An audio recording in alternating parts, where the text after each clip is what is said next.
नमस्कार. या योग वर्गात मला संधी दिली त्याबद्दल मी सगळ्यांचे आभार मानते आणि आदरणीय रामकृष्ण ठाऊकर सरांचे आवाज येत आहे. आवाज हां आवाज अच्छा.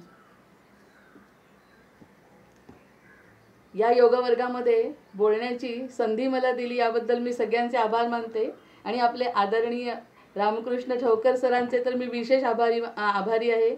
त्यानंतर शेफालीताई आणि आपला बाकीचा सगळा समूह आता मला थोडाफार ओळखीचा झाला आहे.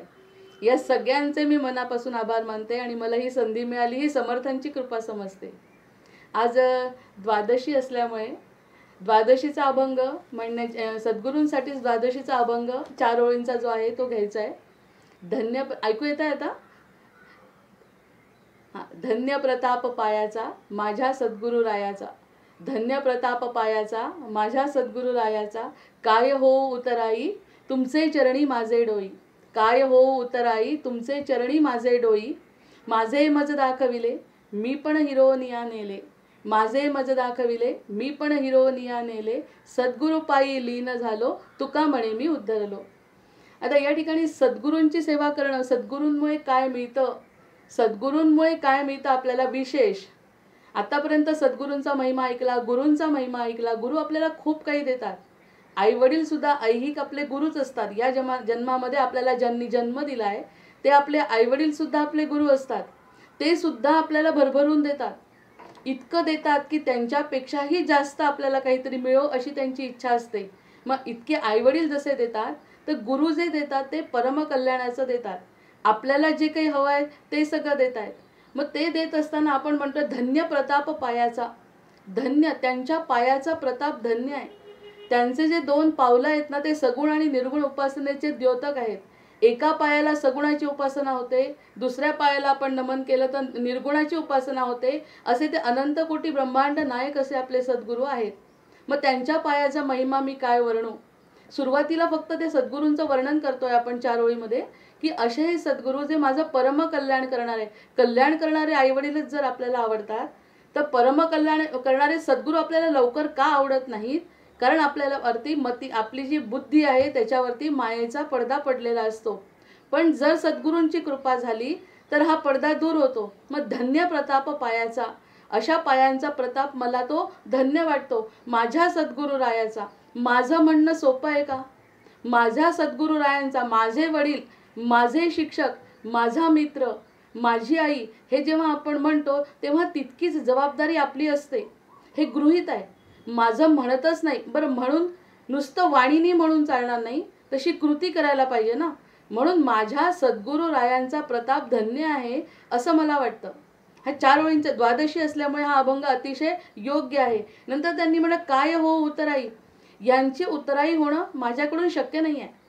मग त्यांचं जे महिमा वर्णन गाण्यापेक्षा मी कशी आहे आता, मला काय वाटतंय, काय मला अमृताचे कण त्यांच्याकडून मिळाले, हा माझा गुण माझ्या सद्गुरुरायांचा म्हणण्यामध्ये माझी ही जबाबदारी आहे.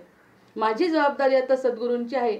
मी सद्गुरूंना जर आपलं म्हटलं त्याच्यापेक्षा सद्गुरूंनी आपल्याला आपलं म्हटलं आहे का, हा महत्त्वाचा बदल, मानसिक बदल माझ्यामध्ये जर घडला तर बाकी त्यांची कृपा पूर्णपणे झाली. कृपा असतेच, पण परमकृपा तेव्हाच होते जेव्हा मी त्यांना सद्गुरूंना माझं म्हणते आणि माझी स्वतःची काय जबाबदारी आहे अंतःकरण शुद्ध करून मी त्यांना पायावरती नतमस्तक जेव्हा होते तेव्हा ती पूर्ण होते.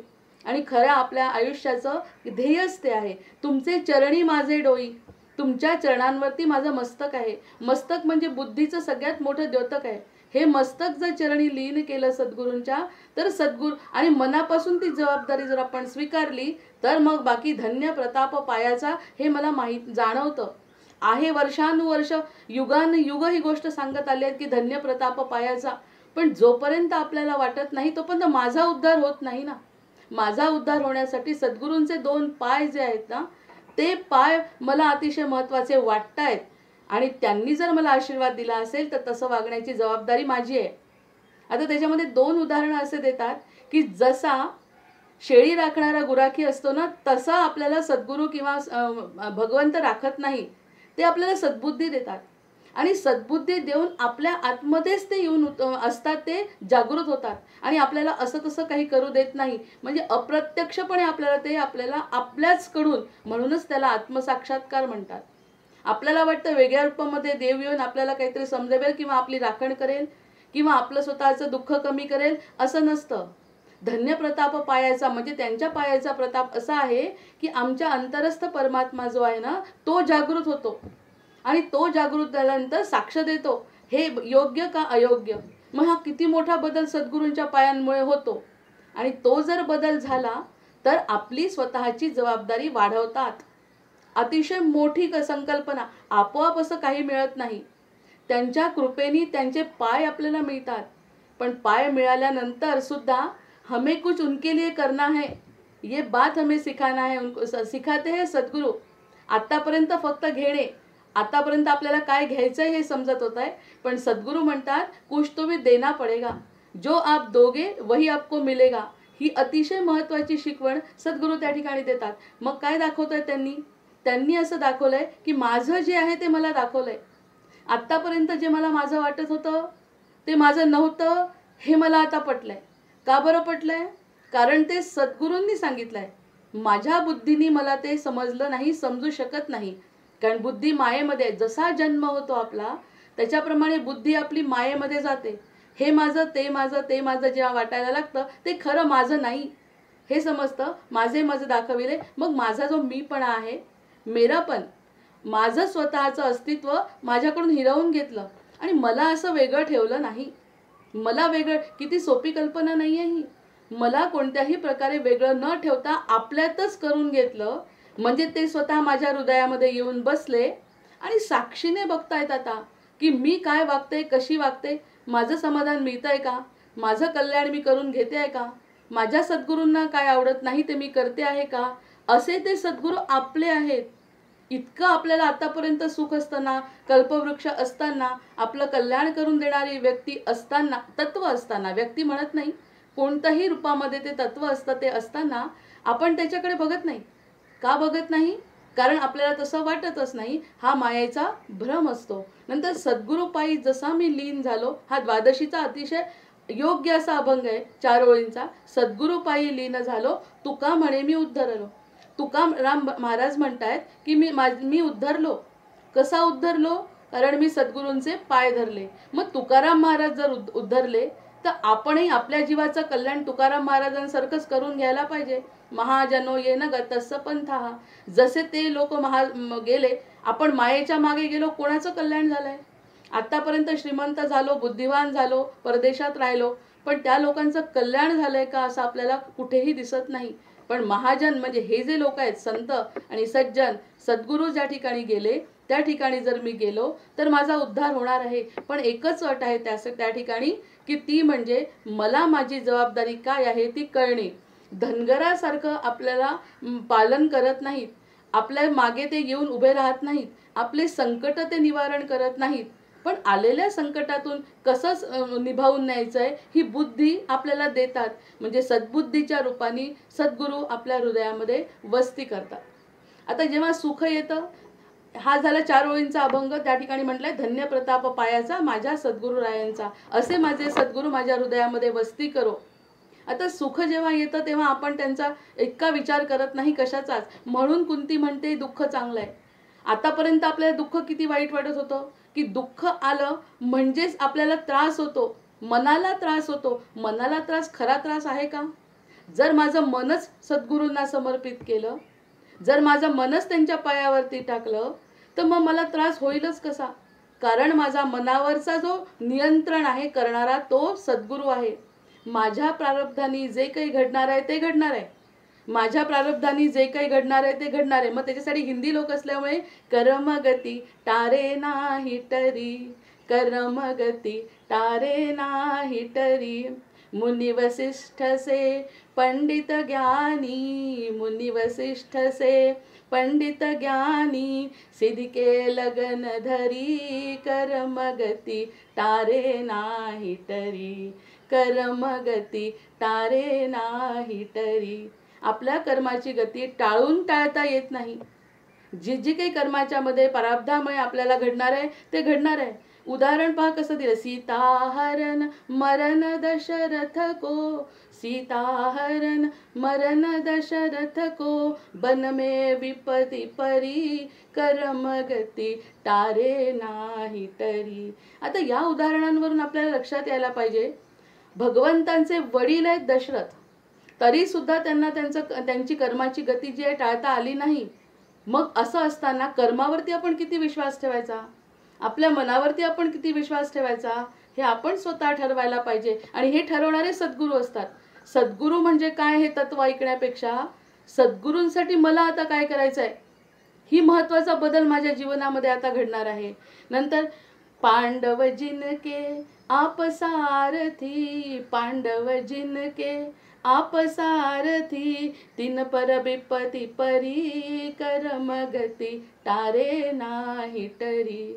आपली जी कर्माची गती आहे ना ती टाळता येत नाही. पांडवांचा सारथी श्रीकृष्ण, पण त्यांच्या मनातल्या शंका, पांडवांच्या मनातल्या शंका, हे मला करायचं नाही ते मला करायचं नाही, त्याची बुद्धी त्याला सांगते, विषाद योग त्याला झालेला आहे. मग ही बुद्धी आपलं सर्वसाधारण कर्म मायेचं फळ आहे. आपल्याला जे वाटतं ती सगळी माया आहे. भगवंत स्वतः सोबत असताना सुद्धा त्यांच्यावरती विपत्ती आली नाही का? पांडवांवरती विपत्ती आली, दशरथावरती विपत्ती कशाला? या सगळ्या गोष्टी विपत्तीच्या सोडा रामांवरती विपत्ती आली आहे. मग रामांवरती जर सर्वसाधारण माणूस असता ज्याला राज्याभिषेक होणार आहे उद्या, जर उद्या आपल्याला वनवासाला जावं लागतंय, तर मग आपल्याला काय शोक होणार आहे? पण त्याचा शोक झाला का? त्याचा शोक का झाला नाही? कारण गुरु वसिष्ठांनी त्यांना काहीतरी संदेश दिला. मग हे सद्गुरू प्रत्येकाच्या पाठीमागे असतात. त्या ठिकाणी विश्वामित्र रामाला न्यायला येतात. मग विश्वामित्रांची योग्यता कमी आहे का? विश्वामित्रांची योग्यता सुद्धा कमी नाही. पण ज्याचं काम त्यांनी करावं, ज्याचं सोनारानीच कान फुंकले पाहिजे, बाकीच्यांनी फुंकले तर वाया जातं. मग त्यांनी वसिष्ठांना बोलवलं जे त्यांचे परमगुरू आहेत. म्हणजे सद्गुरूंचा महिमा किती थोर आहे. आपल्या आपल्या हृदयाला काय वाटतं, कोणते सद्गुरू आपल्यासाठी अंतरस्थ येऊन बसतात. आणि मग रामांना जी शक्ती आली आहे ती आपण आपल्या बुद्धीने विचार करायचा, वनवासात सगळं कार्य करायची, वनवासात जाण्याची, आणि वनवासात जात असताना सुद्धा कुणाचाही राग न येण्याची वृत्ती. आपण दुःख सहन करतो, पण करत असताना इतके इतके शिव्याशाप देतो सगळ्यांना, हे दुःख माझ्यावरती भगवंतांनी आणलं, हे दुःख माझ्यावरती या व्यक्तीने आणलं. हे प्रारब्धाचं दुःख आहे, आपली बुद्धी मानतच नाही. म्हणून त्यांनी म्हटलंय कर्म गती तारे नाही टरी. जर समजा रामांना जर टाळता आलं नाही, पांडवांना जर टाळता आलं नाही, मग याच्यावरती आपण विचार करण्याचं कारण काय? आपण ह्या गोष्टींवरती विचार करायचा नाही. आपले कोण आहेत? सद्गुरू आहेत. आणि सद्गुरू जर आपले आहेत तर त्यांनी आपल्याला आशीर्वाद दिलेलाच आहे, पण आपण तो घेत नाही. हा मुद्दा आज माझा. म्हणून आता सद्गुरू वर्णवेना, मला आता जाणवायला लागलं आतमध्ये सद्गुरू बसले आहेत. ते मला खुश करणार आहेत निश्चित, पण त्यांच्या मनाविरुद्ध मला वागता येणार नाहीये. प्रत्यक्ष माझ्या मागे उभं राहून माझं संकट दूर करणार नाही, पण आलेल्या संकटांना सामना करण्याची शक्ती मला सद्गुरू देणार आहे. सुख आलं तर आपण म्हणतो की माझ्यामुळे आलं, अहंकार येतो. आणि दुःख आल्याबरोबर ताबडतोब आपण दोष द्यायला सुरुवात करतो. ही बुद्धी, सगळ्यात जास्त बुद्धीला मनावरती नियंत्रण करण्याचं काम सद्गुरू आपल्या आतमध्ये बसून करतात. मग हा सगळ्यात मोठा बदल आपल्या जीवनामध्ये सद्गुरू. म्हणून त्यांचे दोन्ही पाय आपल्याला धरायचे. आपलं डोकं म्हणजे ज्या ठिकाणी बुद्धी आहे ती त्यांच्या पायावरती स्थिर करायची. म्हणजे सुखदुःख समान वाटतंय. सुखदुःख समान होऊन आपण उदासीन होऊ तरच आपल्या ह्या सगळ्या गोष्टी घडू शकतात. आता बघा काय वाटतं आपल्याला, त्रैलोकी धनवंत मी, प्रबल मी, विद्याब्धी मी, धीर मी. कोणत्याही व्यक्तीला थोडीशी जरी बुद्धी असेल, थोडासा जरी पैसा असेल, थोडीशी तरी सौंदर्य असेल, लागलीच वाटतं त्रैलोकी धनवंत मी. किती दिवस पुरणार आहे? त्रैलोकी धनवंत मी, प्रबल मी, विद्याब्धी मी, धीर मी. मीच धीरवंत आहे, माझ्याचमुळे हे सगळं काही घडलंय असं वाटतं की नाही आपल्याला? सगळ्यांनाच मायेचा प्रभाव आहे, कोणी त्याच्यातून सुटलेलं नाही. म्हणूनच रामांना विषाद झाला. 15 दिवस ते चुप बसले. मला असं वाटतं यांचं दुःख खरं आहे. त्रैलोकी धनवंत मी, प्रबल मी, विद्याब्धी मी, धीर मी, ज्ञाता मी, नरनाथ मी, विबुध मी, स्वानंद मी, श्रेष्ठ मी. मी ज्ञाता आहे, मला सगळं कळतं, नरनाथ आहे मी, आणि त्याच्यानंतर सुजाण आहे, सृजन आहे असं मला वाटतं. का वाटतं? कारण आहे तसं बुद्धिवान आहे. एवढं लेखन केलंय, एवढं काही मला येतं आहे, माझ्या एवढ्या डिग्र्या आहेत, माझं घर आहे, माझं दार आहे, मी ह्या जगामध्ये सगळं काही मिळवलं तेव्हा असं वाटतं, नाही मिळवलं तर असं वाटतं हे सगळं काही देवाने दिलं नाही. मग हे असं कळत असताना आपण असा विचार करतो, भोगता मीच, सुजाण मी, भोगता मीच, सुजाण मी, सृजन मी, सर्वत्र मी, सर्व मीच आहे, माझ्या मागे काही नाही. जे काही करतोय ना ते सगळं मी करतोय आणि त्याच्या विरुद्ध काही घडलं की मग त्रास होतो, कारण तसं काही नसतंच. हे अज्ञान आहे. मी आहे असं म्हणणं, मी हेची हे कळलं मला आता. माझं घर आहे, माझं दार आहे, माझा पैसा आहे, सगळं कळलं मला. तरी सुद्धा शेवटच्या ओळीमध्ये आता सद्गुरूंची कृपा झाल्यावर काय होतं, म्हणतो मी हेची कळे परंतु न कळे कोठील मी कोण मी. आता मला असं वाटायला लागलंय की कुठलं आहे मी, कोण आहे मी. खरंच आहे, हे सगळं मला सगळं मिळालं, पण ते माझं मला वाटत नाही. मी कुठलं आहे, मी कोण आहे, माझी ही तळमळ मला आता लागली आहे. म्हणजे एका श्लोकामध्ये आपल्याला सगळं सांगून टाकलंय की धनवंत आहे, सुजाण आहे, म्हणजे चांगल्या गुणांचा मी, माझ्याजवळ सगळे गुण आहे, तरी सुद्धा मला तळमळ आहे. मग दुःखात असणं आपल्याला जाणीव होते आणि सुखामध्ये सुद्धा असं वाटतं इतकं सुख मिळून सुद्धा. आपण काश्मीरमध्ये जरी राहून वास्तव्य केलं, काही दिवसांनी काश्मीरचं सुद्धा सौंदर्य आपल्याला फिकं वाटतं, कारण तेचपणा येतो. मग सुख जेव्हा येतं, दुःख असतं तेव्हा सुखाची किंमत कळते. मग सुख जरी इतकं मोठं आलं, त्याला भोगता मीच, सुजाण मी, सृजन मी, सर्वत्र मी, सर्व सगळं जाणवलं मला, तरी सुद्धा मी हेची कळे परंतु न कळे कोठील मी कोण मी. पण मी आता कुठून आलो हे कळत नाही, मला याच्यात सुख वाटत नाही, मग मी काय करू. मग दुःख आल्यानंतर दुःख हे दोन प्रकारचे असतात. दुःख आल्यावर आपण असा विचार करायचा, या दुःखाला मी कारणीभूत आहे का. आपल्या बुद्धीला विचारायचं. जर बुद्धी नियंत्रणात असेल, बुद्धी जर सद्गुरूच्या कृपेच्या पात्र असेल, तर आपण प्रश्न विचारू शकतो, अन्यथा आपण दोषच देतो. पण जेव्हा सद्गुरूंची कृपा होते तेव्हा आपण दुःख आल्यानंतर दोन प्रकाराने त्यांना प्रश्न सरळ विचारायचे, म्हणजे सत्य समोर येत आहे. त्याला दोन प्रश्न असे विचारायचे, हे जे दुःख माझ्यावरती आलेलं आहे त्याला मी कारणीभूत आहे का. हे जे दुःख आलेलं आहे त्याला मी कारणीभूत आहे का, म्हणजे काही माझी चूक आहे का. माझी चूक मला जाणवते का, म्हणजे अंतरातल्या परमात्म्याला आपल्याला ते समजतं की आपली चूक आहे का.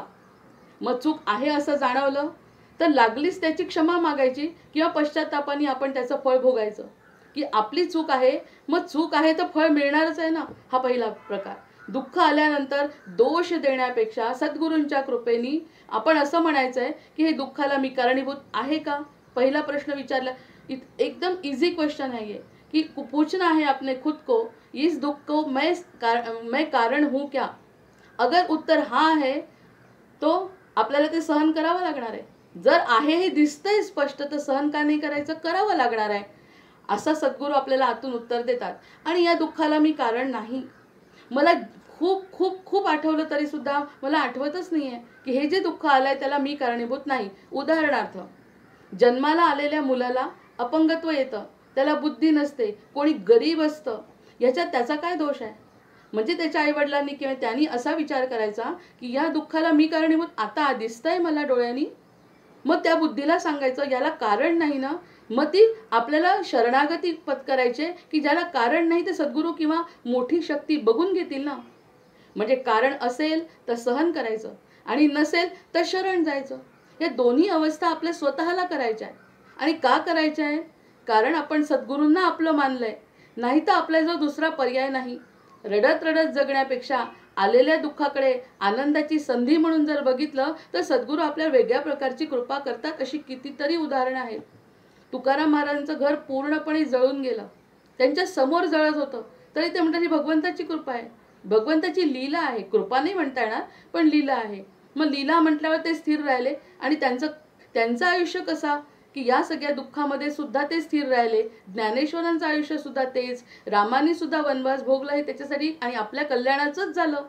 आपल्याला वाटतं वनवास वाईट 14 वर्ष, पण त्या 14 वर्षामध्ये त्यांच्यापेक्षा आपलं कल्याण करण्यासाठीच त्यांचा जन्म होता. मग दुःखामध्ये सुद्धा संधी मिळते आणि दुःखात संधी नसेल तर सहन करण्याने आपली शक्ती वाढते. म्हणजे काहीही केलं तरी आपलाच फायदा आहे ना. मग आपला फायदा आपण का बघायचं नाही. परम कल्याण जर आपण बघायचं नाही तर मग उपयोग काय आपल्या जीवनाचा. मग मी हेची कळे परंतु न कळे कोठील मी कोण मी. मी रामाचा आहे, मी कृष्णाचा आहे, मी त्या देवाचा आहे, असं जेव्हा म्हटलं तर या जगाशी माझा संबंध फार थोडा येतो, त्या जगात घडणाऱ्या गोष्टींशी संबंध माझा थोडा होतो. मग आता त्यांनी बुद्धीला कसं बदलवायचं, हिंदीसाठी म्हणते जो हो नहीं सकता वही करना है. आपल्याला वाटतं जे होत आहे तेच करायचं, फक्त जे आपल्याच्यानी होत आहे आपल्या कम्फर्ट झोनमध्ये आपल्याला पटेल, आपल्याला रुचेल, त्याचा परिणाम आपल्याप्रमाणे होईल तेच आपल्याला करायचं असं वाटतं. पण प्रत्यक्षात जो हो नहीं सकता उसे ही करना है, खुद को खुद से मिलाना है. आतापर्यंत आपण आपल्यालाच तर ओळखत नाही. भगवंत हृदयस्थ आहे म्हणतो, सद्गुरू आहेत म्हणतो, पण सद्गुरूंची इच्छा आहे तू स्वतःला ओळख. खुद को खुद से मिलाना है. नदिया जैसे सागर से मिलती है. जशी प्रत्येक नदी, आपण याच्याकडे बघितलं निसर्गात तर प्रत्येक नदी ही सागराला मिळण्यासाठी तळमळत असते, तसं मन को हृदय से ही जोडना है. आपलं हे जे मन आहे, बुद्धी आहे, चित्त, अहंकार, हा सगळा हृदयातल्या भगवंताला समर्पित करायचा आहे. तिथलं खाली आणायचं आहे आणि हृदयामध्ये समर्पित करायचं आहे. मग ही सगळी गोष्ट न करता आपण बाहेरच जगत राहतो. मग ही सद्गुरूंची कृपा नाही. सद्गुरू माझे आहेत म्हटल्यानंतर आता सद्गुरू वर्णवेना हा टॉपिक घेत असताना मी म्हणते की सद्गुरूंचं वर्णन मी काय करणार. जर मी त्यांच्यासाठी काही केलं आणि त्याचा जर परिणाम सगळ्यांना दिसला तर ती सद्गुरूची कृपा आहे. ती सद्गुरूची कृपा आहे. ती कृपा बघा, महाराज सगळ्या संतांमध्ये ती कृपा कशी होती ते बघा. ती उदाहरणं झाल्यानंतर जर आपली बुद्धी समर्पित झाली तर मग तो द्वादशीचा अभंग आपला पावला असं म्हणू शकतो. कणभर का होईना अमृत आपण अनुभवलं, असा आनंद आहे. कणकणात तुझी माया. आता मला वाटायला लागलं की कणकणामध्ये तुझी माया आहे. प्रफुल्लित माझी काया, माझी ही जी काया आहे ना ती प्रफुल्लित होते.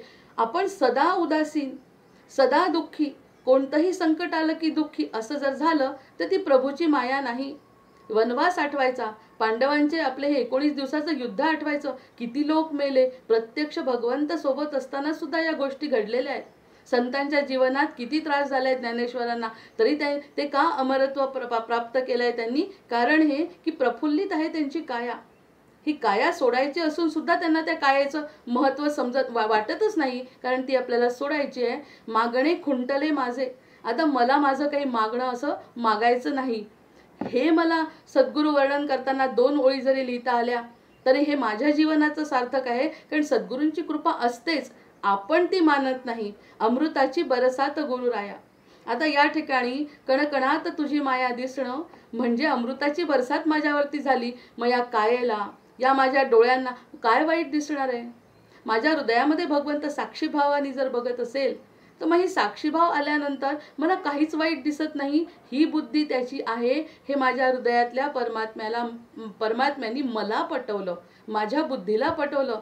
तेव्हा दिलेस दान ऐसे बुद्धीस पेलत नाही. आता मी शब्द सांगू शकत नाही तुझ्याबद्दल, सद्गुरू तुम्हाला काय दिलंय. दिलेस दान हे जे बुद्धीस पेलत नाही, महिमान वर्णवे हा शब्दात मावत नाही. हा जो तुझा महिमा आहे तो मला शब्दात मावत नाहीये. माझा कोणत्याही ग्रंथाचा आधार न घेता मला जर हे शब्द सुचले तर सद्गुरूंची कृपा बघा कशी आहे की जे म्हणतात माझ्यासाठी जर तू एक पाऊल पुढे आला तर मी सगळं काही देतो, असं देतो की जे ब्रह्मालाही मिळालं नाही असं दान मी तुला देतो. वृत्तीस ओढ ज्याची जो जगाचा नियंता, निशंक होत साऱ्या भयरोग चिंता. माझ्या आता वृत्तीला कशाची ओढ लागलेली आहे तर या जगन्नियंत्याची ओढ आहे. याचं कारण मी आणि तो वेगळा नाही हे कोणी दाखवलंय? सद्गुरूंनी. मी त्या दिवशी सांगितलं तसं थांबला तो संपला हे खरे का मानणे. आपल्या बुद्धीवर आपण कसा विजय मिळवायचा आहे त्याच्यासाठी या 4 ओळी आहेत की थांबला तो संपला हे खरे का मागणे. आपण काय म्हणतो साध्या जीवनामध्ये म्हणतो एखादी व्यक्ती थांबली ना तर ती संपून जाते. थांबला तो संपला हे खरे का मानणे. पण माझी बुद्धी म्हणते आता सद्गुरूंची कृपा झाल्यावर हे खरं मी मानू का. आता जो थांबला तो संपला, थांबला तो जिंकला हेच सत्य मानणे. आता अगदी विरुद्ध आहे माया आणि सद्गुरू. मायेच्या परे जायचं असेल तर शब्द असे बदलतात, आपली बुद्धी अशी बदलते आणि हा जो बुद्धीचा बदल आहे ते अंतरस्थ सद्गुरूंच्या साक्षीभावाने होतो. म्हणजे ते आपलं काम कसं करतात, आपल्याला चांगली बुद्धी देऊन. मग ते म्हणतात थांबला तो जिंकला हेच सत्य मानणे. जो थांबला ना तोच जिंकलाय. या रेसमध्ये ही जी स्पर्धा चालली आहे त्या स्पर्धेमध्ये ऐहिक माया मिळवताना न थांबणे योग्य आहे, पण आध्यात्मिक क्षेत्रामध्ये आत्मकल्याण करायचं असेल तर बाकी थांबायला पाहिजे. आणि हेच सत्य आहे. कारण संपले हे जगत असते, थांबणे हे चूक का. मग संपलं ते जगत असतं. जे काही संपतं, सिकंदर गेला त्याच्यानंतर त्याला सुद्धा अमरत्व प्राप्त झालं. एवढा जगत जेता असून सुद्धा तो संपलं ते जग. मग त्याचं जगत संपलं ना. त्याला काय मिळालं विशेष? जे तुकाराम महाराजांना, एकनाथ महाराजांना मिळालं ते सिकंदराला मिळालं नाही. ऐहिक सुखामध्ये जे काही रमले त्यांना संपले ते जगत असते. कारण जे संपतं ते जगत असतं. एक दिवस या सगळ्या जगाचा नाश होणार आहे. कितीही पुढे गेलो, ही बुद्धी मला आत्मलेप सद्गुरू देतात. आणि जिंकणे हे शक्य केवळ थांबणे थांबलो कोठेतरी. आपण कुठेतरी जर थांबलो, हे मला नको, हे मला नको, आता माझी मागणंच संपलाय असं जेव्हा वाटतं तेव्हा बाकी आपण जिंकलेलो असतो. मग जिंकलेलो असतो म्हटल्याबरोबर मी कोण मला आता कळायला लागेल की थांबला तो संपला हे खरे का मानणे. नाही मानायचं आता मला. थांबला तो उलट विचार करायचा बुद्धीने आता. हे सद्गुरू मला सांगतात, थांबला तो जिंकला हेच सत्य मानणे. थांबले ते जगत असते, थांबणे हे चूक का. जे काही थांबताय ना ते जगत थांबताय. पूर्ण जगत थांबून जाईल, नश्वर आहे. पण जिंकणे हे शक्य केवळ थांबलो कोठेतरी. पण जिंकणं आणि जिंकायलाच आपण जन्माला आलोय ना. आत्मकल्याण करणे हे आपलं जीवन आहे ना. मग सद्गुरूंचं आपण वर्णन करत असताना आपल्यावरती सद्गुरूंची कोणती कृपा झाली हे जर जाणवलं 4 ओळी तर ते अमृताचे कण आपण अनुभवता येणे ही खरी सद्गुरूंची कृपा आहे. सद्गुरू सगळ्यांवर कृपा करतात. पण जो त्याच्याकडे आपल्या वेगळ्या दृष्टीने बुद्धी समर्पित करतो, त्यांच्या पायावरती नतमस्तक होतो, त्यांनाच फक्त हा सद्गुरूंचा आशीर्वाद खऱ्या रूपाने प्राप्त होतो. कारण देणं आणि घेणं हे इक्वल सारखं असायला पाहिजे. नंतर गहाण असे हा मुक्त जाहला जीव अकस्मात. आता हा जो गहाण ठेवलेला जीव आहे ना, या मायेमध्ये गहाण ठेवलेला जीव आहे, हा मुक्त होऊन जातो अकस्मात. एक क्षणही त्याला लागत नाही. पटतंय का? आणि ज्यांना पटलं त्यांच्यावरती सद्गुरूंची कृपा होते. अशी कितीतरी उदाहरण आहे. गहाण असे हा जीव जाहला मुक्त अकस्मात, वाचून निरखून शब्द ब्रह्म ओम जीव शांत शांत. आत्ताच आपण ओंकार केला. ओंकार करत असताना आपण ओंकाराला किती मनापासून बसतो, किती त्याचा अनुभव घेतो, त्यामुळे जीव शांत शांत होतो. मग हे आत्मकल्याणाचं तत्व जर आपण अंगीकारलं तरच आपण मुक्त होऊ शकतो. नंतर जळत हृदय माझे जन्म कोट्यानुकोटी. किती जन्म झाले माझं हृदय जळत आहे. कारण याचं 100 वर्षाच्या व्यक्तीला जरी विचारलं की तू सुखी आहे का, नाही मला अजून 2 वर्ष आयुष्य पाहिजे, माझं काहीतरी कमी व्हायचं राहिलंय, तो थांबतच नाही. मागणं जोपर्यंत संपत नाही तोपर्यंत हृदय जळत राहणार आहे. आणि जळत राहणारं हृदय सद्गुरूंना बघवत नाही. ते म्हणतात बेटा माझ्याकडे ये, मी तुला सगळं देतो. जळत हृदय माझे जन्म कोट्यानुकोटी, मजवरी करुणेचा राघवा पूर लोटी.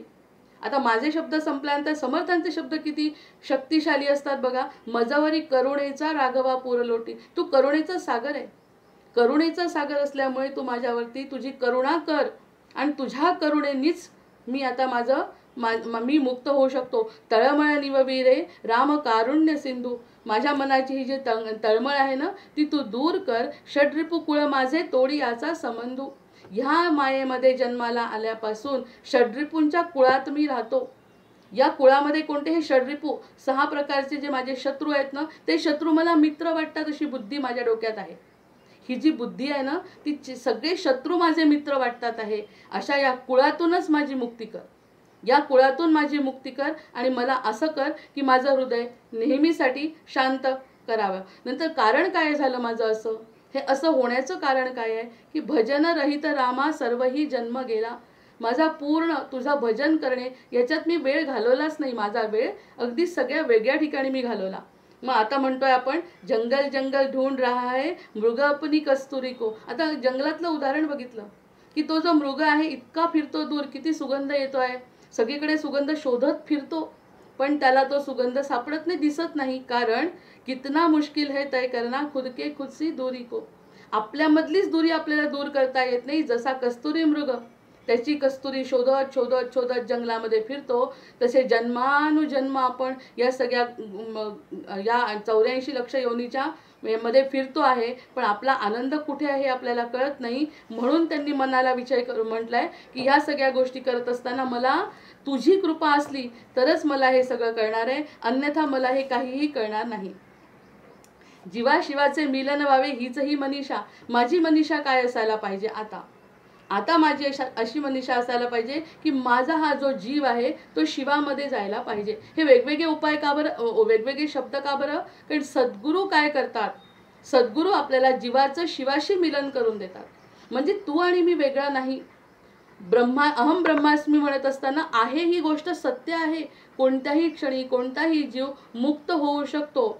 मग म्हटलंय जीवाशिवाचे मिलन व्हावे ही मनीषा. मनीषा म्हणजे इच्छा कुठून निर्माण होते? मनातून. मनात काय वाटत होतं आतापर्यंत? मी आहे, माझं आहे, माझी बुद्धी आहे, माझं घर आहे आणि मी अमर आहे. असं काहीही नसतं. मी त्याच्याशी जर भेटले तरच माझ्या जीवनाचं कल्याण आहे आणि ते होत असताना आता या क्षणी मला आनंद मिळू शकतो, अमरत्व प्राप्त होऊ शकतं. त्याला मला कायेची गरज नाही. माझी काया त्या ठिकाणी फक्त कारणीभूत आहे. अन्यथा मला ते अमरत्व आत्ताच प्राप्त झालंय जर मी जीवाचं शिवाशी मिलन झालं असेल तर. पुनर्जन्म टाळत बदले भालावरची रेषा. जर माझा हा पुनर्जन्म टाळायचा असेल तर मला जीवाचं आणि शिवाचं मिलन होणार आहे. हे मिलन जसं सरितेचं सागराशी होतं, तळमळ असते त्यांची, तशी या जीवाची सुद्धा परम कल्याण परम समाधान मिळण्याची इच्छा असते. आणि ही इच्छा कोण पूर्ण करू शकतं? फक्त आपली बुद्धी. आपली बुद्धी एक चांगला विचार, एक देखणा विचारच फक्त आपल्याला याच्यातून तारू शकतो. मनस्थिती बदलायची, परिस्थिती बदलत नाही. हे वेगवेगळ्या उदाहरणांवरून आपण सांगितलंय. मग आता ह्या सगळ्या गोष्टी लक्षात घेतल्यानंतर ते मिठाच्या बाहुलीचं उदाहरण आहे. 2 बाहुल्या असतात. त्या बाहुल्या म्हणतात की मला परमेश्वराला मला ज्याच्यातून निर्माण झाली आहे ते मला बघायचं आहे. मग बाहुलीला जर इच्छा होते, मग आपणही बाहुलीच आहो परमेश्वराची. तिला इच्छा होते की मी ज्याच्यातून निर्माण झाली ते मला बघायचं आहे. मग ते बघायचं आहे म्हटल्याबरोबर दुसरी म्हणते काही अर्थ नाही त्याच्यात, आपण याच्यातच आनंद घेऊ. पण ती म्हणते हा आनंद मला खरा वाटत नाही, मला माझे वडील कोण आहेत ते बघायचं आहे. तिला याची कल्पना सुद्धा नाही की आपल्याला पुढे काय होणार आहे. पण ही बुद्धी तिला गुरुकृपेनी म्हणजे तिच्या प्रारब्धाने झाली आणि तिचे स्वतःचे प्रयत्न सुद्धा तसे असतात. तेव्हा सद्गुरू आपल्याला आपलं म्हणतात. मग ती दुसरी म्हणते चल आपण जाऊ. आणि ती जेव्हा समुद्र किनाऱ्यावरती जाते, दुसरी बाहुली बाहेर उभी राहते आणि एक बाहुली आपण कोण वडील आहे ते बघण्यासाठी समुद्रामध्ये उडी घेते. आणि समुद्रामध्ये उडी घेतल्यावर ती सांगत असतं की किती गोड आहेत आपले वडील, कोण आहेत हे मला सांगायचं आहे. पण ती सांगू शकली नाही. याचं सगळ्यात चांगलं उदाहरण म्हणजे जशी तिने उडी घेतली समुद्रामध्ये, जशी ती समुद्रामध्ये उडी घेतली तशी ती खारट पाण्यामध्ये मिसळून गेली. ऐकू येते कोणाचा तरी व्हिडिओ सुरू आहे, ऑडिओ सुरू आहे.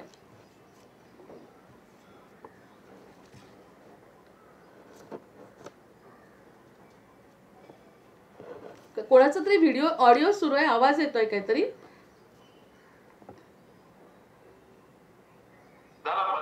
हा.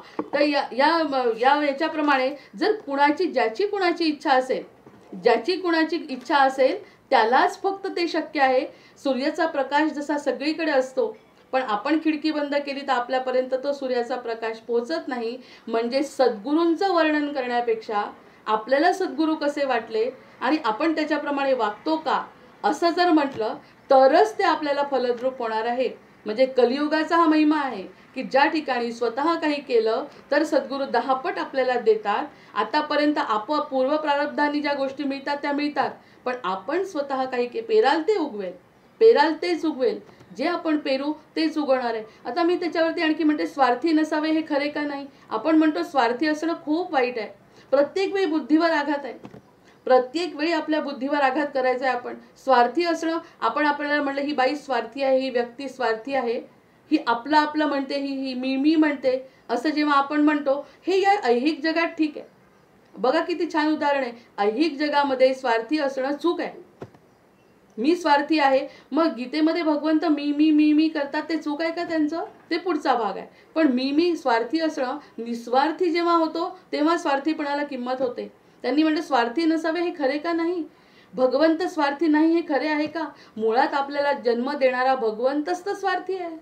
मग आपण स्वार्थी झालो तो काय? हा मुद्दा कधीतरी आपल्या लक्षात येतो का? स्वार्थ म्हणजे वाईट, पण परमस्वार्थ चांगला.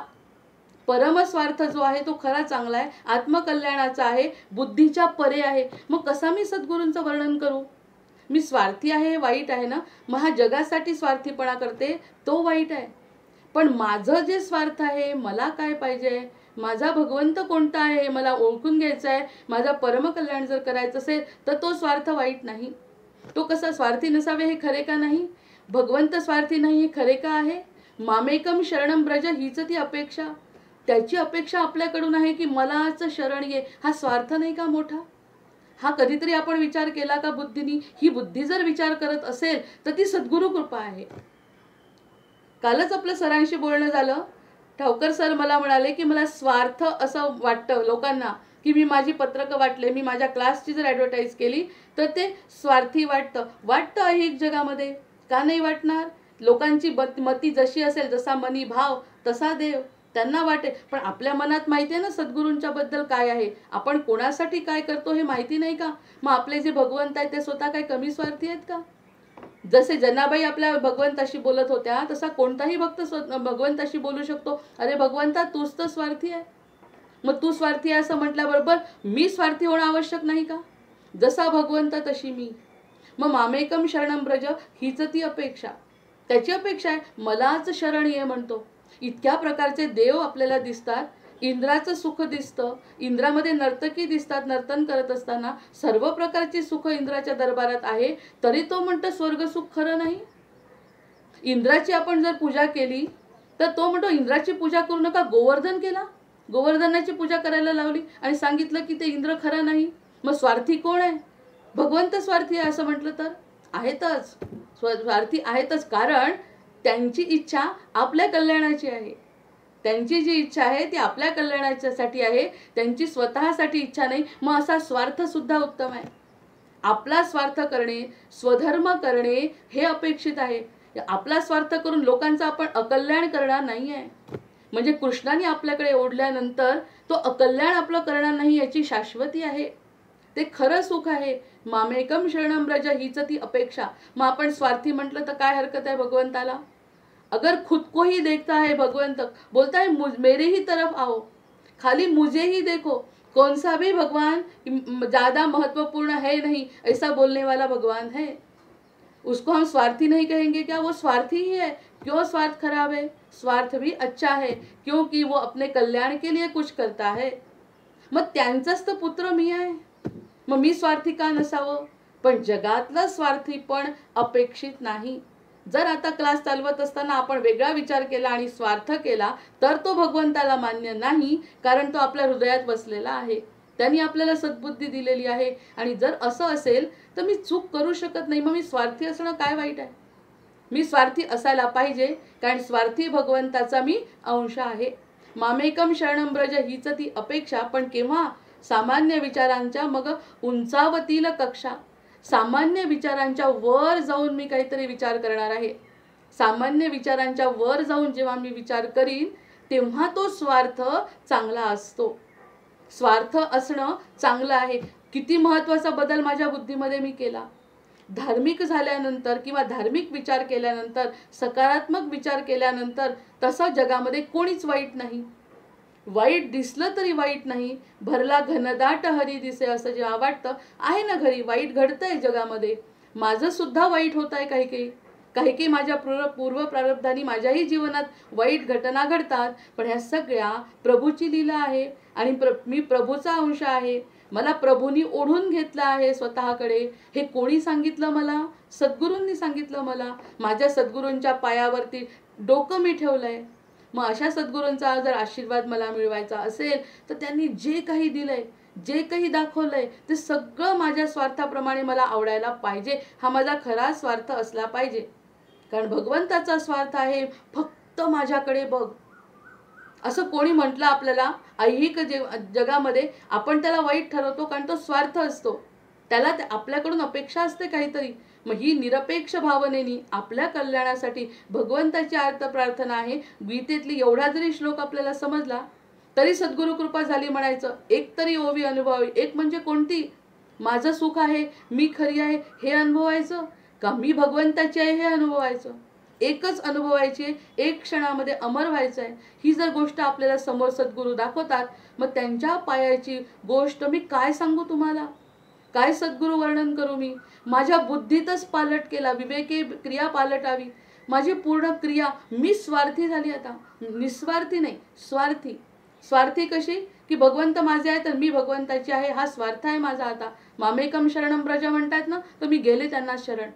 मग अशा प्रकारची पण इतकं सोपं नाही. एखादी जबाबदारी घेणे इतकं सोपं नाही. हे किती वर्षांचं तप जेव्हा लागतं, पण जे काही मिळतं ते इतकं असतं. कोणतीही गोष्ट लवकर मिळालेली टिकत नाही, आणि जी हळूहळू मिळते आणि ज्या मनामध्ये आपल्या पक्की बसते, मनावरचा विजय जो होतो तो बाकी खरा विजय. राम रावणाचं युद्ध, रावण काय कमी होता का?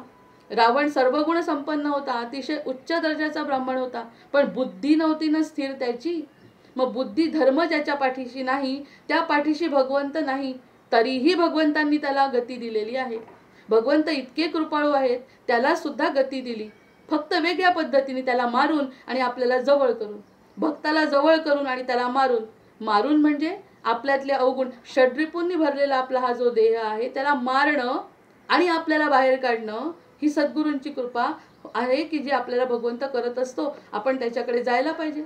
आणि गेल्यानंतर आपल्यातला जो बदल आहे, सद्गुरूंचं दासबोध बोलत असताना, त्यांची कृपा वर्णन करत असताना आपल्याला काय वाटलं, आपण काय लिहिलं, आपण कसा वागतो, आपण काय विचार करतो, हा विचारच आपल्याला तारक असतो. या जगामध्ये जो जन्म झालाय, आत्मकल्याणासाठी जो माझा जन्म झालाय, तो जन्म फक्त सद्गुरूंच्या या वाक्यांनी, महावाक्यांनी, त्यांनी जे सांगितलं फक्त तेच करायचं आहे. त्याच्या व्यतिरिक्त मला कोणतंही करण्याची माझं मनच मला परवानगी देत नाही. मग असं जेव्हा वाटत असेल तेव्हाच फक्त मी सद्गुरूंची झाली. अन्यथा बाकीच्यांचा विचार जर करत बसलो तर आपल्याला ज्या जन्मामध्ये मुक्ती, आपल्याला स्वतःला समाधान मिळणार नाही. आपण वाईट करत नाही, सद्गुरू आपल्याला साक्ष देत असतात. आपण एखादी गोष्ट सुरुवात केली आणि सुरुवात चांगली केली, पण सुरुवात चांगलं केल्यानंतर जर मध्ये मती भ्रष्ट झाली तर इतरांना जरी ते समजत नसलं तरी माझं मला समजतं. हा साक्षीभाव सद्गुरूचा माझ्या मनात असतो. हे सद्गुरूंचं अस्तित्व माझ्या मनामध्ये असलं पाहिजे. कोणी काहीही म्हणो, माझं मन मला साक्ष देत आहे ना की माझं बरोबर आहे, ते सद्गुरूंची कृपा असते. मग त्या सद्गुरूंना जे आवडत नाही ते आपण करत नाही. मग अशा सद्गुरूंचा महिमा वर्णन करण्याला माझी बुद्धी कशी काय पुरणार आहे? त्याच्यापेक्षा मी काय करायला पाहिजे हे बोललं तर सद्गुरूंची माझी पूजा होईल, ही माझी द्वादशी घडेल. असा माझ्यामधला हा जो सकारात्मक बदल आहे तो घडणं सद्गुरूंना अपेक्षित आहे. प्रकाश सगळीकडे आहे पण अंधारच असतो सगळीकडे. पण एखादी तिरीप जरी आपल्यावरती पडली तर आपण त्याचा उपयोग करून घेतो आणि त्या प्रकाशात नाहतो. म्हणजे आतापर्यंतचं सगळं अज्ञान आपलं नष्ट होतं. मी कोण आहे हे कळतं. मी कोण कोण कोण करत असताना आपल्याला हा शब्द मग आता म्हणतोय त्याच्यामध्ये स्वार्थ खरा साधारे. आता त्यांनी म्हटलं मामेकम शरणम ब्रज, मग सद्गुरूंचा उपदेश काय आहे? स्वार्थ खरा साधारे, नित्य तुम्ही नामगायनी जागा. आता नामगायनी जागा म्हणजे प्रत्येकाने नामस्मरण करणे हा एकच पर्याय भगवंतांनी ठेवले. सहज सुंदर अध्यात्म आहे. आपल्या मनाला आनंद वाटेल ते करणं, योग करणं. कोणी कलाकार असेल तर कला आपली सादर करत असताना त्याच्यामध्ये तन्मय होणं. जे काही आपली कला असेल, जे काही आपण करत असू त्याच्यामध्ये सतत भगवंताचं अधिष्ठान ठेवणं ही कलियुगातली साधना आहे. या कलियुगामध्ये जर मी 8 तास 10 तास सतत जप करत बसली तर माझा स्वार्थ जरी असला तर तो परम कल्याणाचा मार्ग असू शकत नाही. याचं कारण असं आहे की मी माझं कल्याण करून घेतलं आणि मीच फक्त मुक्त झाली असा पण अर्थ काढू शकत नाही. फक्त स्वतःची माळ जपत बसणे हे नाही. स्वार्थ खरा साधारे. आपल्या आपल्या मनाने हा अर्थ काढायचा आहे की कोणी योग शिकवत आहे, कोणी कलाकार आहे, कोणी नर्तक आहे, त्याच्यानंतर कोणी वक्ता आहे, त्याच्यानंतर शिक्षक आहे.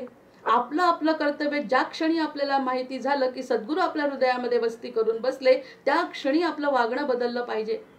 कर्माप्रमाणे पैसा मिळवतो आहे, आपलं जीवन जगतोय, पण किती लागतो पैसा? स्वार्थ खरा साधारे, तुम्ही नाम गायनी जागा. म्हणजे जर मी आज स्वयंपाक करत असेन तरी सुद्धा नामामध्येच मी स्वयंपाक करीन, अन्नपूर्णेचा जप करीन. जे काही माझ्या मनाला वाटेल जेणेकरून माझ्या मुलांना अतिशय चांगलं खायला मिळेल, त्यांचं मन पवित्र होईल, त्यांचे आचार बदलतील, असं नामगायन माझ्याकडून व्हावं.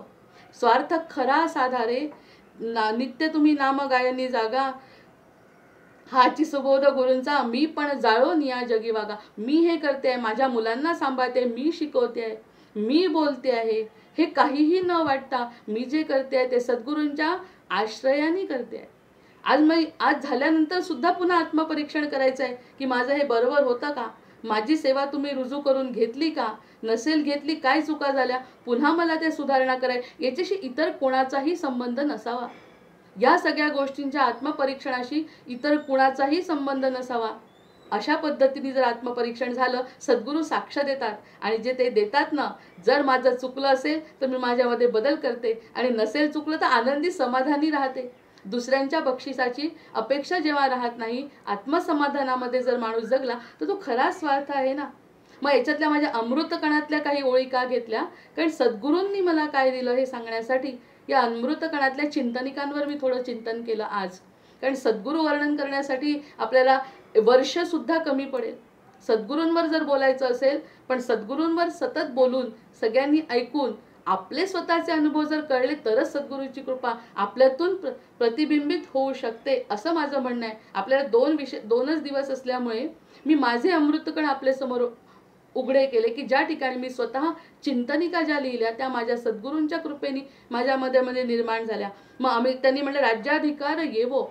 मग यांनी समजा माझं पुस्तक खूप चाललं किंवा माझी खूप निरूपण किंवा आपले क्लासेस जे आहेत ते सगळे अतिशय दैव आपल्या चांगल्यापणामुळे अतिशय चांगला आपल्याला प्रतिसाद मिळतो. न मिळो राज्याधिकारी येवो किंवा न येवो, आपलं समाधान तर आपल्याला मिळत आहे ना. मग राज्याधिकारी येवो किंवा जावो समस्त धनमान. माझ्या याच्यातलं सगळं धनमान जरी माझं सगळं निघून गेलं तरीही हाची सुबोध गुरूंचा भंगावेना कदा समाधान. माझं समाधान कधी भंग पावणार नाही याची काळजी ते घेतील. मग कारण माझं डोकं, माझी बुद्धी ही माझी त्याच्या पायावरती समर्पित केली आहे. प्रेमात राम रमतो, प्रेमाला मोलना जगा माझी. मग इथे कुठे म्हटलंय की माळ जपा, सतत जपा. 8 आणि 10 तास जप करणारी कलियुगामध्ये आता शक्य नाही. करत असतील त्यांना पण प्रणाम, कारण त्यांनी त्यांचं आयुष्याचं ध्येय अंतरस्थ परमात्म्याकडून त्यांनी कौल घेतला आणि ते तसं करतात. सगळेजण त्यांच्या परीने स्वार्थ साधत असतात. ज्यांना जे वाटलं ते करावं. सहज सुंदर प्रेमात राम रमतो, प्रेमाला मोल ना जगा माझी. हाची सुबोध गुरूंचा गुरुरायाला तहान प्रेमाची. त्याला फक्त प्रेमाची तहान आहे, बाकी कशाचीही त्याला तहान नाही. आपण जर प्रेमाने भक्तीने त्याच्याकडे, म्हणजे सगळ्यात उच्च कोणता जर असेल, ज्ञान असो किंवा नसो, लिखाण असो किंवा नसो, त्याच्यानंतर पैसा असो किंवा नसो, मी जर त्याच्यावरती प्रेम केलं. प्रेम करणं सोपं आहे का? प्रेम करत असताना आपली जबाबदारी वाढते. ही जबाबदारी माझी गुरुरायाकडे वाढलेली आहे आणि गुरुराया जसं म्हणतील तसं मी जर करत असेल तर प्रत्येक कार्य भगवंताच्या चरणी नेऊन ठेवण्याची जबाबदारी आपल्या सद्गुरूंची आहे. आता इतर कोणीही एवढी जबाबदारी घेतलेली नाही माझी आत्तापर्यंत, कारण माझं आत्मकल्याण करण्याची जबाबदारी सद्गुरू घेत आहेत. मग एवढी मोठी सद्गुरूंची जबाबदारी असल्यानंतर माझे काय काम आहे? फक्त आपलं मस्तक त्या ठिकाणी लीन करायचं आहे. धन्य प्रताप पायाचा माझ्या सद्गुरुरायाचा. अशा प्रकाराने तुकारामाचा जसा उद्धार झाला तसा माझा उद्धार झाला आहे, होणार आहे नाही, झाला आहे, अशी भावना तयार करून आपलं प्रत्येक कृती आपली भगवंताला स्मरून, हृदयस्थ परमात्म्याला स्मरून व्हावी, अशी सद्गुरूंची इच्छा मला पटली आणि अशा प्रकारे माझी बुद्धी मी त्यांच्यावरती समर्पित केली. जय जय रघुवीर समर्थ.